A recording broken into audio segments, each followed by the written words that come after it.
Good morning, students. I am S. Mohanasundari, Department of Chemistry. In this video, we are going to discuss Chapter 4 Water. So, just recap some points: the importance of water, sources of water, states of water. So, water is used in various purposes. We need water for our domestic purpose, and water is used in agricultural field, various industries, as well as water is used to generate electricity. And the next, source of water, the place where we get water is called source of water. So example, river, lake, sea, ocean, rain, glaciers. So these are all sources of water.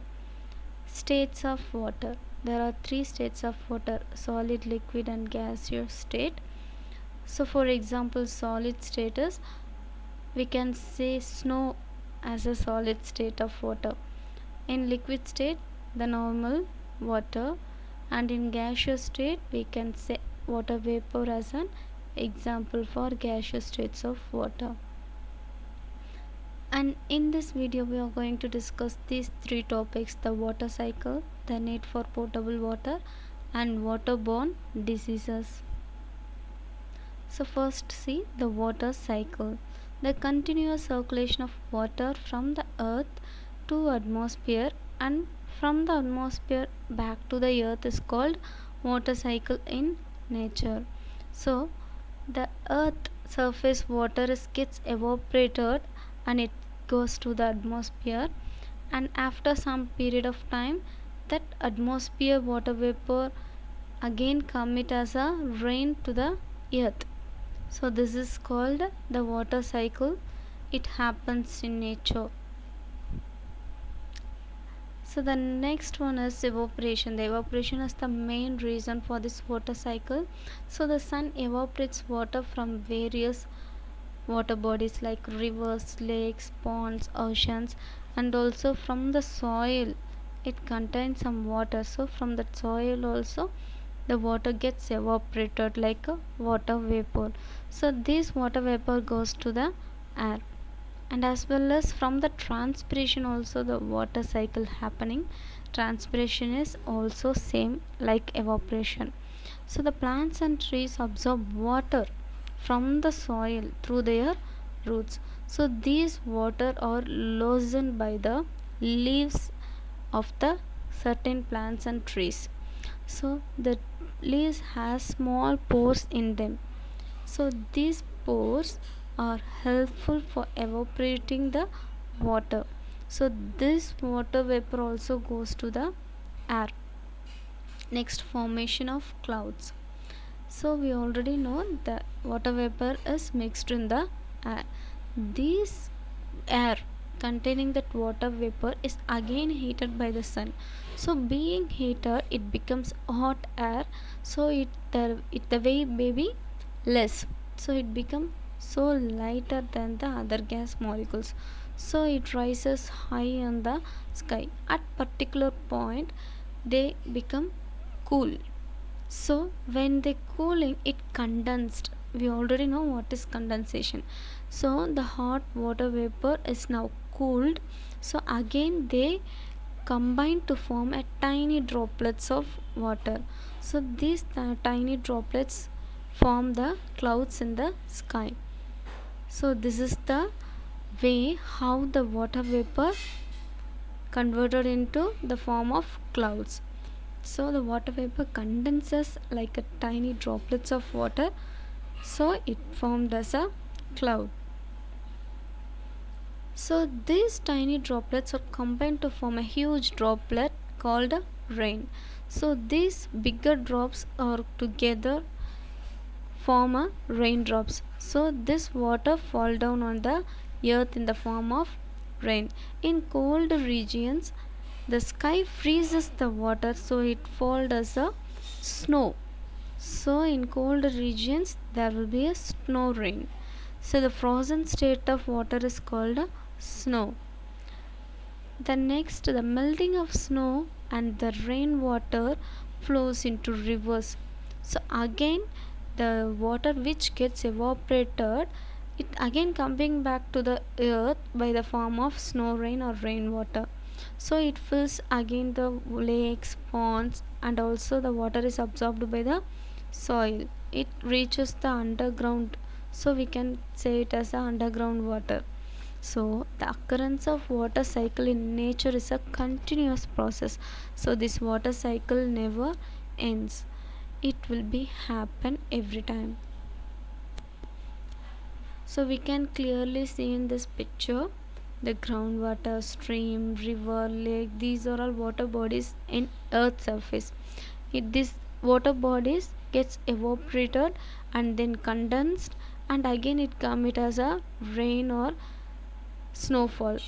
So this is a continuous process of water cycle. Next, the importance of water cycle. Water cycle makes the fresh water available in the form of rain.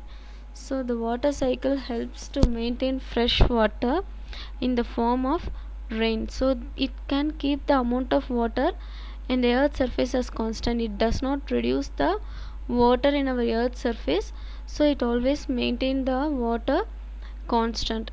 So the water which is removed from the earth by the evaporation and the transpiration again put back to the surface of the earth by rain and snowfall. The next topic is drinking water. Drinking water is called as a potable water. This potable water is fit for consumption. So we can drink the water. So this water called as a fresh water.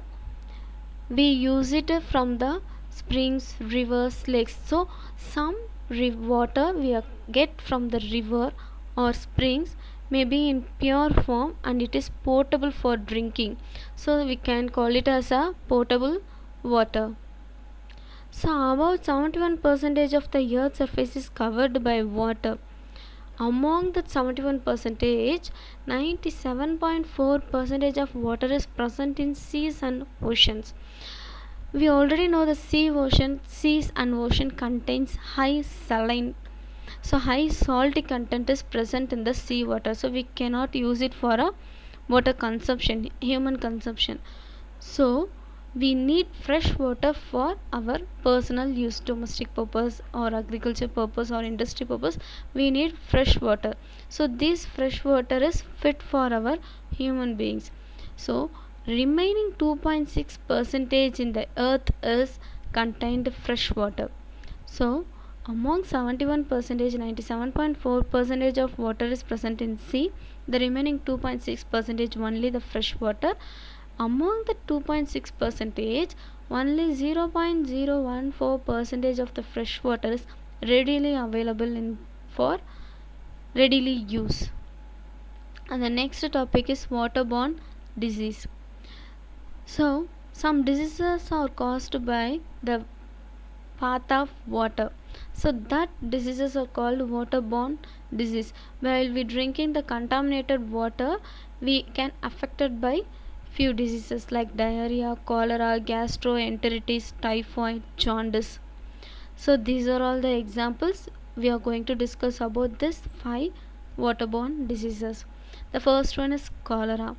Cholera is a frequent diarrhea and vomiting. So it causes low pressure in our body. It causes the dry mouth in us. So it spreads through the contaminated water. How can we prevent?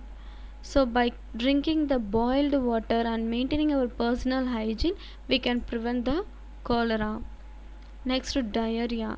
So this is an infection caused in the intestine. It causes the loss of water and minerals from the body by frequent loose motions. So the diarrhea can be acute or chronic.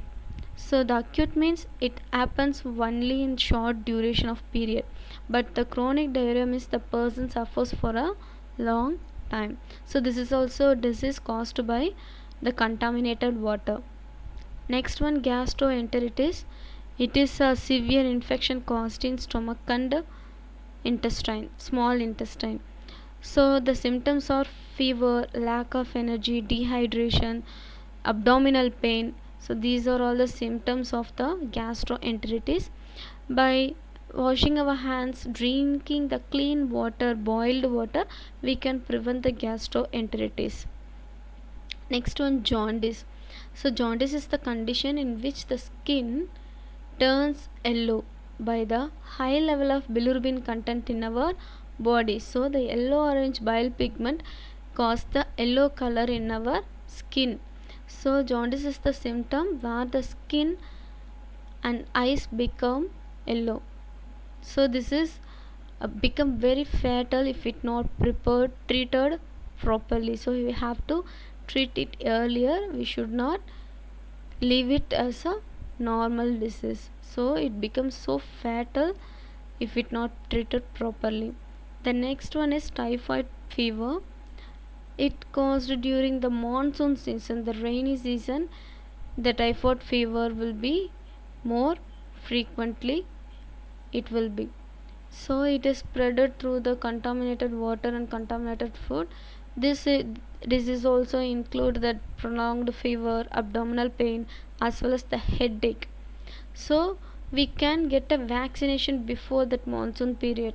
So we can avoid that typhoid fever by getting a vaccination. So get high intake of fluid to prevent dehydration. We have to drink some juices like that, so to prevent dehydration. Thank you. Hope you all understood this class. Thank you, students.